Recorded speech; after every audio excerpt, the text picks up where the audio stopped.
ბავშვობაში შენ თავისთვის მიცემულ დაპირებებს ძალიან დიდი ძალა აქვს. მე გავიაზრე ეგ. მე ჩემ თავს დავპირდი, რომ მე ამას ყველაფერს შევქმნი. მივიღებ მძღოლის მეყოლება, მანქანაც მეყოლება, სახლის მექნება, აიგე დაპირებებს ვაძლევდი ჩემ თავს ბავშვობაში. და რაღაცა კუთხით, მივხვდით იმის, რომ ავტობუსი დავდიოდი სკოლაში და მძღოლები მელოდებოდნენ, იმიტომ რომ პატარა ბავშვი ვიყავი და მარტო დავდიოდი ან ძალიან პატარა ასაკიდან და ხვდი დამოუკიდებელი მოკლედ და ყველაფერს ვაკეთებდი მათ. და მშობლებს ჩემთვის შესაძლებლობა არ ქონდათ და ეხლა ძიძაც მე არ მყოლია და ესე გავიზარდე.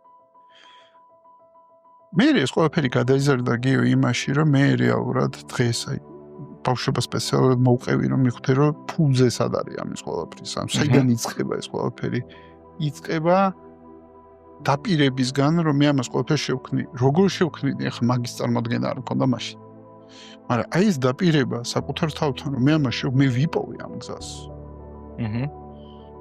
ძალიან დიდი ზეგავლენა იქონია ჩემს ცხოვრებაზე, იმიტომ რომ რეალურად ახლა რომ შეხედო, მე ვცხოვრობ მეოთხე ცხოვრებით. მეოთხე იდენტობის რღვევა მაქვს და მეოთხე პროფესიის ცვლილება.